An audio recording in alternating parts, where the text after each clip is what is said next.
Hello, this is the review for the Polynomials quiz coming up tomorrow.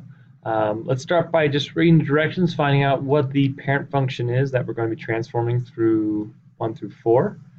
So graph the function f of x below by using the transformations to the parent graph h of x equals x to the third. So it's important to know that our graph will, in general, look like this, a cubic function. And we'll be moving this left, right, up, down, and maybe reflecting it as well. So let's look at number 1. And if it helps, you can start by just sketching the parent function, not the actual answer, but the parent function on here, and do it so in a dotted line so you know, well, this is where you're starting, and then it might be a little bit easier to get your answer. So you put these points on here. We can just count how many spaces we need to move these in order to get each of these answers. So if we want to do h of negative x, now negative is inside the parentheses, which means that's a reflection, right, over the y-axis. So pretend the y-axis is like a mirror and you're reflecting all the points. So if this is from the y-axis 1 to the right, the reflection will be 1 to the left. 0, 0 is still going to be on 0, 0, and we'll have the reflection of this blue point will be over here. The reflection of this point up here, since it's to the right, will be 2 to the left. So everything is just going on the opposite side. And there is our answer graph. Okay. So this one is our original h of x, and then this one is our answer, h of negative x. Okay. And down here we just have to plug in this value into x cubed. So that will look like this. And if you expand this out, that means it's negative x times negative x times negative x. That's what to the third power means, which simply multiplies to negative x to the third. So that will be the final function here. You'll notice that the reflection over the y-axis is the same as the reflection over the x-axis here. So if we took this graph and reflected over the x-axis, we would have got the same thing. All right, let's look at x minus 5. That's going to be a translation, right? And minus 5, that's going to be to the right 5. So here are the original points from my parent graph. So I'm going to just basically move each one of these over 5 to the right. So 1, 2, 3, 4, 5.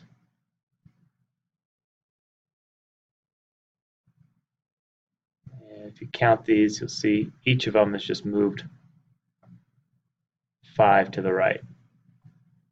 All of them just moved 5 to the right. So the shape of the graph has not changed, only its location.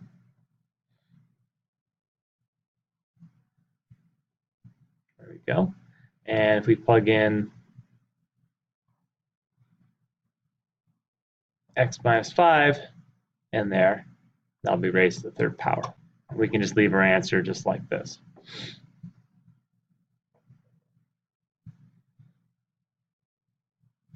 All right, so number 3 you can see is h of negative x. That is the same graph as right here, h of negative x. But here, this is going to translate it up 6 units. Or basically, we're going to take this graph, because we've already reflected it, and we're going to move this graph up 6 units.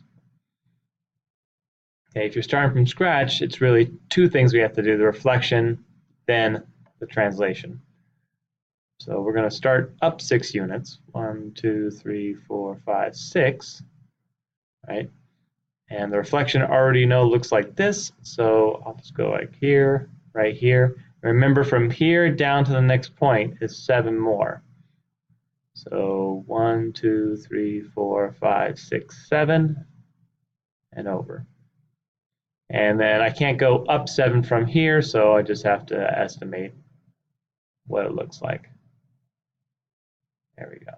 So just imagine this graph right here being moved up or translated up 7. And since we already know h of negative x equals negative x to the third, this is going to be negative x to the third, and then just the plus 6 on the end.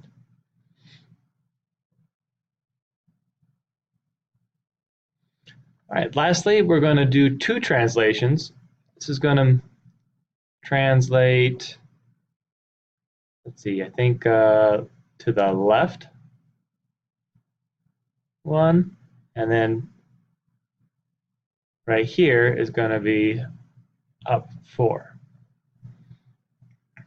So you take each point on the graph, each of the original from the parent function, and we're going to move each of them left 1 and up 4. Okay, so left 1, up 4. 1, 2, 3, 4. Left 1, up 4. You can see you'll get the points in the relatively same position. Left 1, up 4. 1, 2, 3, 4. All right. Left 1, up 4. That takes us off the graph, so we're just going to have to estimate that as well as we can.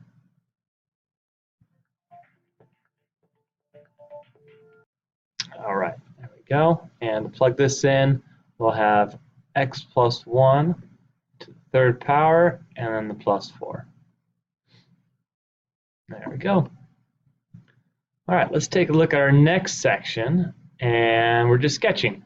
Okay, just sketching each one of these. So we have to know 2 things: the end behavior and our roots. All right, so from here I can tell that this is going to be a root of negative 5. Right? And basically we're asking this question for each one of those parentheses. We're asking, where is it equal to 0? And that's why they're called the zeros. So if I solve this, you get x equals negative 5. Right? And that's why I know the answer is right here. Now, you don't need to write this out, just showing you why it's negative 5 as opposed to 5. Okay, here we got a positive 1, and here we have a negative 2. This negative in front lets me know the end behavior, okay, that I am going to be, this is a, well, first of all, we have 3 x's, 1, 2, 3. So if I multiply together, that's a third-degree polynomial, which means it looks like something like x to the third, but with a negative in front, it's going to look more like negative x to the third. So the general graph will look like this. You just have to know this from your notes and from practice, that that's the general end behavior for a negative odd power polynomial. Okay, so my end behavior is going to look like this. Be going this way for negative infinity, going this way for positive infinity. So if I wrote this out from end behavior, this is what you write out. X approaches positive infinity, then f of x approaches, right? On the right-hand side of the graph, basically, you can see this is going to go to negative infinity.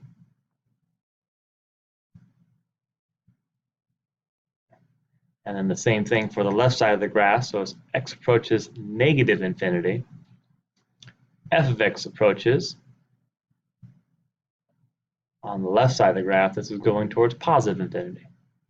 So the black part here is always the same for the end behavior. The only thing that changes for each one of these is if this is positive or negative infinity for each one.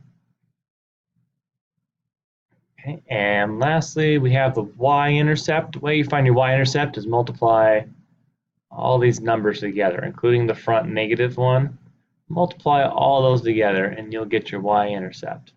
It's the same thing as if you plugged in 0 or found f of 0. So if I found f of 0, I just end up with -1 times 5 times -1 times 2, okay, which equals 10.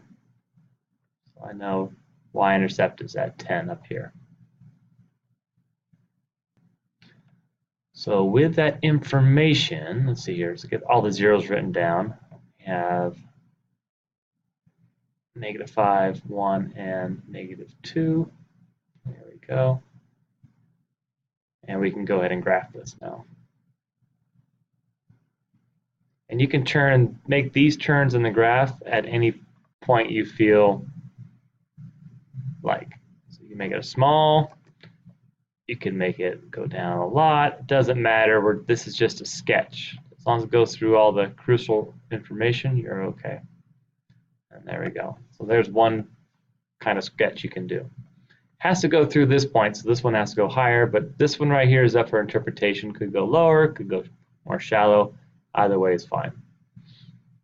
Okay, so let's speed it up a little bit now that we know how to do these. When you have an x in front, that automatically gives us a 0 of 0, but also lets us know the y-intercept is 0 as well. Because if x equals 0 is the x-intercept, well, that's also on the y-axis, so it's one and the same. So our other roots will be -4, 1, and 7. So -4, 1, and 7. You can see we have 4 roots. We have 4 x's. Makes it a 4th degree polynomial. It is positive in the front, so from your notes and from practice, your end behavior is going to have both of them approaching positive infinity. You can fill in the rest of the part here, that doesn't change, but both approach positive infinity from both ends. So let's see here, we got -4, -1, no, positive 1, there we go, +1, and +7. There we go. So 4 roots, and end behavior we know will look like this. That's a W shape. Y-intercept we know is 0, so I think we're ready. Yeah. So let's go ahead and sketch this.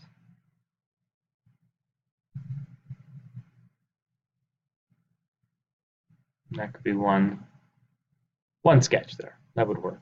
Goes through each of those x-intercepts and has the correct end behavior and has the shape of a 4th degree positive polynomial. And let's go down to number 7. And here we have a 1, 2, 3, and since this is to the second power, we have 4. This is a 4th degree. And if you need to, you can write this out as x plus 1 times x plus 2 times x minus 2 times x minus 2. So there's really 4 roots here. And this being a double root. It means it's going to bounce off as opposed to go through the x-axis. So we got a lot going on here. We can also see that this is a negative. So this is going to behave like a negative 4th degree polynomial, which is like a M shape, with the end behavior both going negative or down.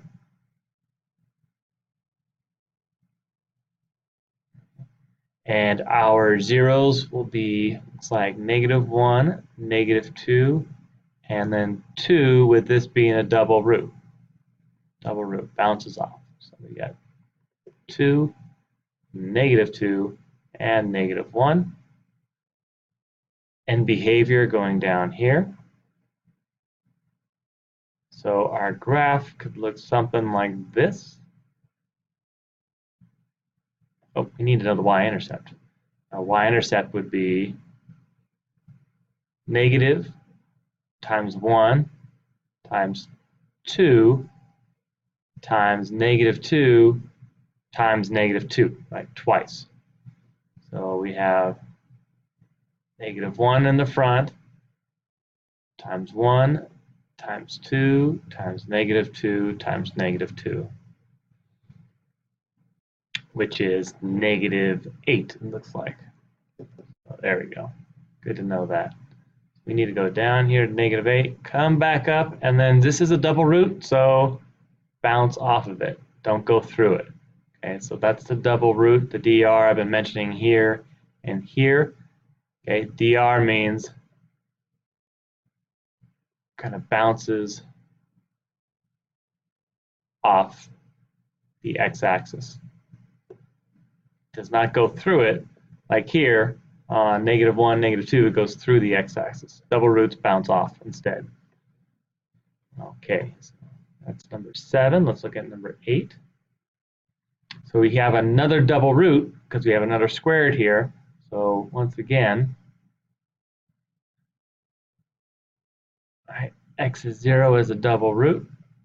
And since x-intercept is 0, that's also the y-intercept.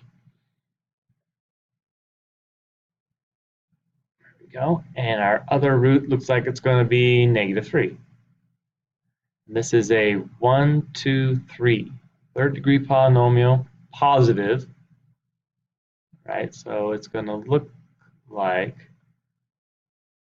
something like this, which means the end behavior is going to be going positive on the right, negative on the left, right? Positive going on the right, negative on the left.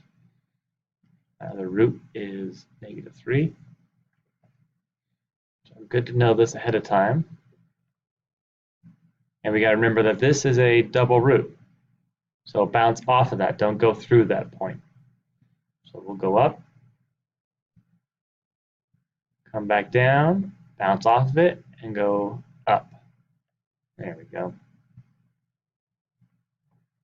Remember, these are all sketches. If you have something that's different, it's okay as long as it has the same roots and the same behavior. It doesn't really matter how high or how low some of these terms are. They could be higher or lower. Still correct. All right, let's take a look at the other side.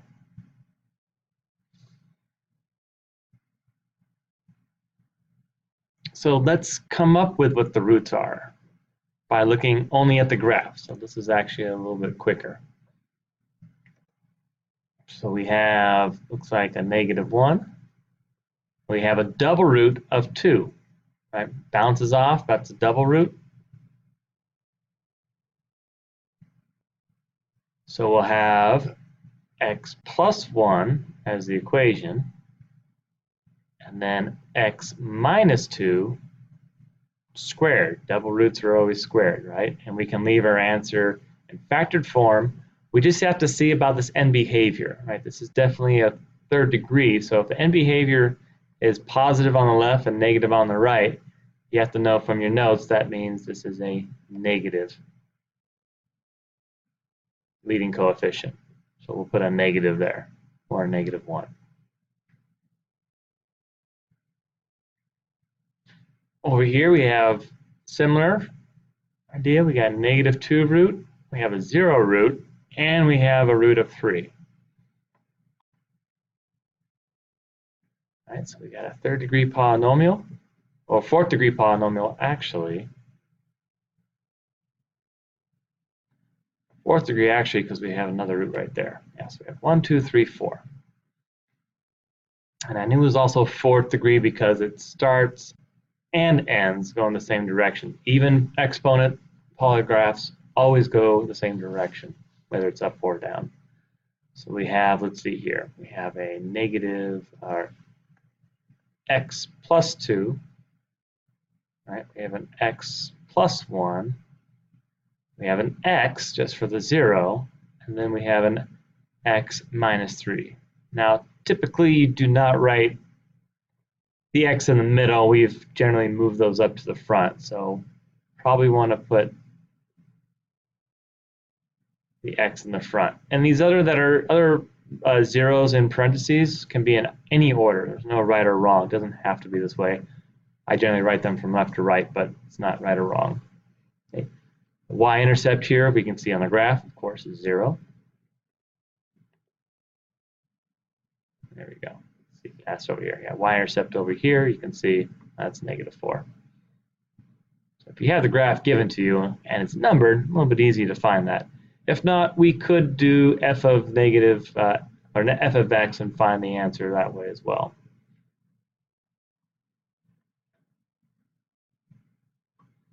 All right, now if you're just given not a graph, but just the roots, basically if you're just given these numbers up here, but no graph, you can still find your polynomial. So we had to have x plus 4 with a minus 4, right? X minus 1 with a plus 1, x for the 0, and then x plus 2 for the negative 2. And just like the last problem, we could rewrite this with the 0 root in the front and the other 3 in any order. And we have to assume, since we don't have the graph, we're just going to assume that the leading coefficient is positive 1. So we don't have to worry about, like we did over here, is this positive or negative, because without the graph we can't tell. Now if we have imaginary roots, right?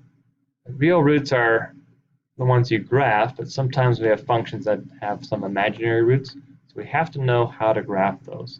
First of all, imaginary roots always come in pairs, so we're going to have 2 of them, x squared. Right? Then we look at, well, what's 7 times 7? Right? That's going to be 49. And the fact that they're imaginary roots, we know this must be a positive.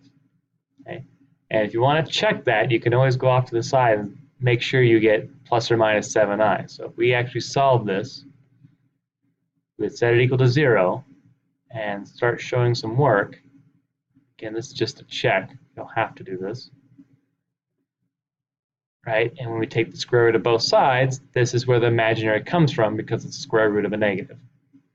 So I'd have x squared, square root of 49 is 7, but the negative part gives you the imaginary number, and of course we have 2 of them, so it's plus or minus after we take the square root. Okay, so that's why 7i and negative 7i give us this polynomial. And you can leave your answer in factored form. You don't have to multiply this together. Okay, lastly, let's multiply a few of these together. It should be to the second power right here. Both of those, the second power. Yes, okay. So we can only multiply 2 polynomials at once, right? And we have a multiplication right here, and we have exponents right here, which means order of operations says we have to do this first. Okay. So let's find out what that is, get that answer, and then multiply it by x minus 1. So we'll have 5x minus 2 times 5x minus 2. Okay, a couple cycles here. 5x times 5x is 25x squared. Negative 10x. That's the first cycle, so the second number would be negative 2 times 5x, and negative 2 times negative 2 is positive 4. Okay. And anything that has a like term combined together. So we have 25x squared minus 20x plus 4. And then we're going to multiply that by this first factor, x minus 1. So anything with an exponent you must do first. Then we can do the multiplication after because of order of operations. So one more time through, we have to multiply 1, 2, 3 times, and then 4, 5, 6 times. So we will have 25x to the third minus 20x squared plus 4x. Basically, by multiplying by x on each one of these, it increases the exponent up 1. So it went from 25x squared to the third, to the second, to the first. And then the minus 1 is just taking the opposite, so we'll have negative 25x squared plus 20x and minus 4.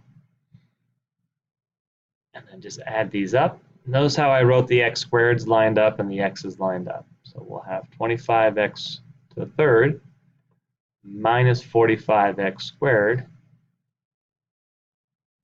plus 24x minus 4. And of course, our last number would be negative 4. So that's our y-intercept. All right, lastly, let's look at here. And this is going to be to the second power. So we have to multiply this with the exponent first, and then multiply it by here. Now, you should look at this and say, well, there's a shortcut because one's positive, one's negative. So that's going to equal x to the second minus 81. So I don't have to multiply 3 times, just 4 times, just 2 times. Yeah. So let's do this one first. X plus 5 times x plus 5. Right? That'll get us x squared plus 5x. Now I'm going to get plus 5x here, but plus 5x here. That's 10x total.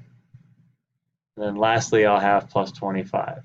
So if you can see the pattern and what combines earlier, you don't really need to write out as much. If you need to write out more, that's fine. It's whatever gets you the correct answer in the end.